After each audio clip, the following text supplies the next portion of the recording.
Bonjour à toutes et à tous, bienvenue dans ma nouvelle seconde base autonome durable.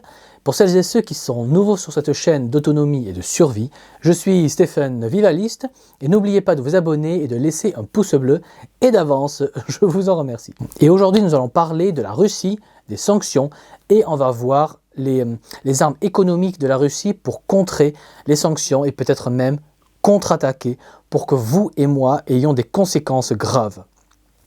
Donc, regardez bien cette vidéo jusqu'au bout, car je mets toujours le contenu le plus intéressant à la fin pour remercier et récompenser celles et ceux qui regardent jusqu'au bout. Alors avant de commencer, il est important de définir certains mots et concepts.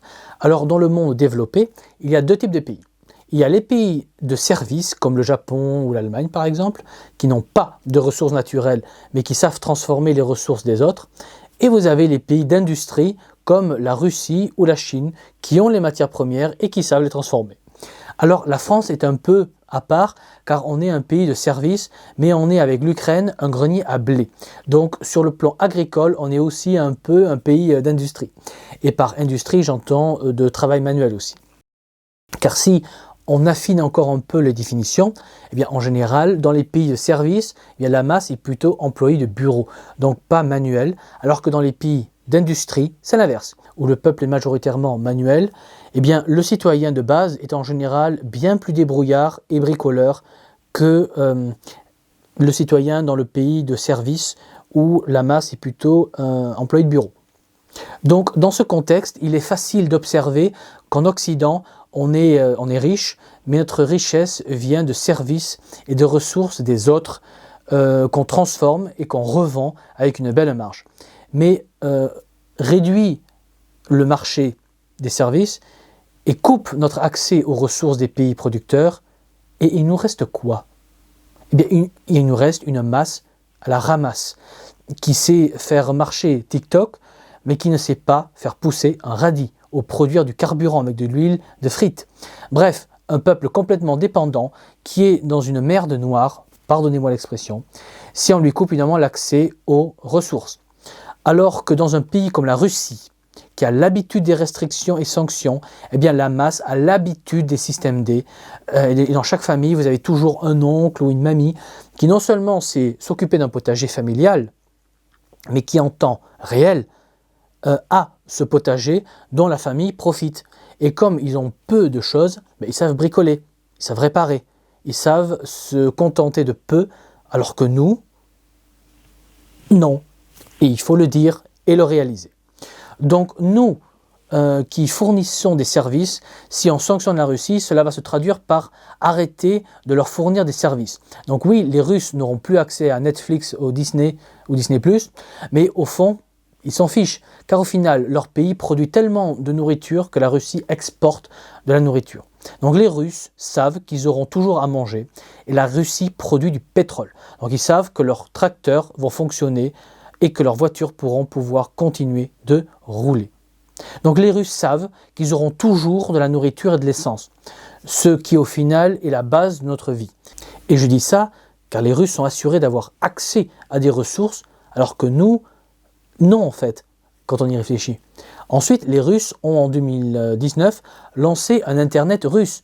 Donc oui, les Russes n'auront plus accès à Netflix, mais ils auront toujours accès à leur Internet, et sûrement l'Internet chinois.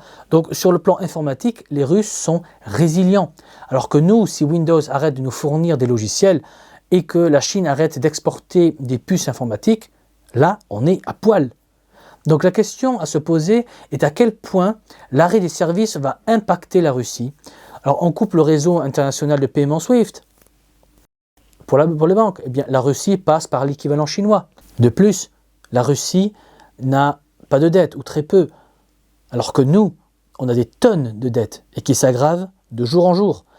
Mais ce à quoi personne ne pense est que la Russie est producteur de ressources. Donc nous, pays de services, offrons par exemple des assurances sur la livraison des ressources.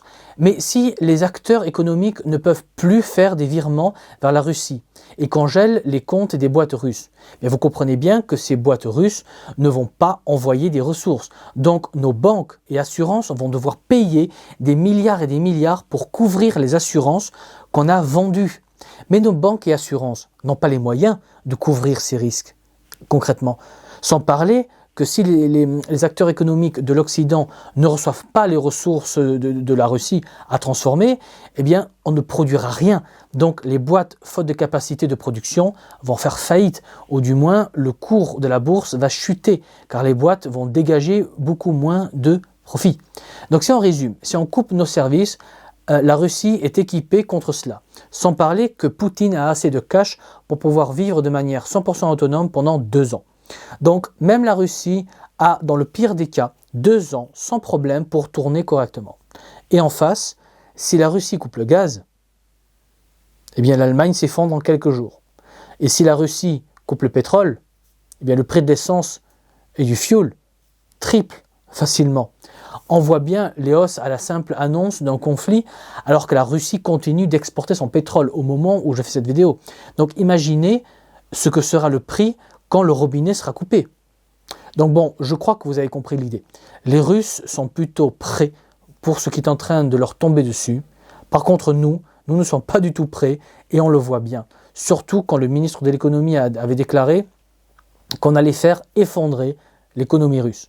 Et après un simple petit tweet d'un officiel russe, et paf, le même ministre va corriger sa déclaration et ensuite fermer sa gueule. Mais quelle honte et quelle humiliation qu'on soit réduit à devoir fermer notre gueule, car on est dépendant, on est des impuissants. On est clairement en train de devenir un pays du tiers-monde. Donc la conclusion de cette vidéo est claire. Que ce soit ou non l'effondrement mondial ou au niveau européen, nous allons très bientôt en baver énormément et on ne peut plus l'arrêter. Donc nous devons faire 2 choses dès à présent. Premièrement, faire des stocks en tout pour pouvoir absorber le choc du stade final de l'effondrement. Donc avoir de quoi manger, de quoi se chauffer, de quoi se défendre et de quoi se débrouiller pour sécuriser le minimum vital. Alors ces stocks ne sont pas la solution. Ces stocks ne servent qu'à vous donner du temps et des possibilités pour vous retourner et vous adapter à la grande transition. Et la seconde chose à faire en urgence est de vous mettre à l'autonomie. Et cela veut concrètement dire commencer à produire vous-même ce dont vous avez besoin. Donc on parle d'eau potable, de nourriture, de médicaments, etc. Bref, de savoir produire de la chaleur et de quoi vivre sur le long terme. Car je pense qu'il est clair maintenant qu'on a mangé notre pain blanc et qu'on va maintenant, de manière de plus en plus visible, droit vers le mur, droit vers le grand effondrement.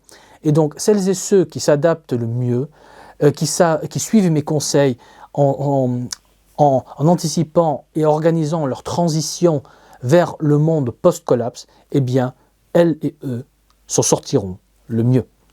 Et au début de la vidéo, je vous avais promis un petit bonus, et la voilà. En plus de faire des stocks et de travailler à votre autonomie, créez ou rejoignez un réseau local d'autonomistes comme le Royaume.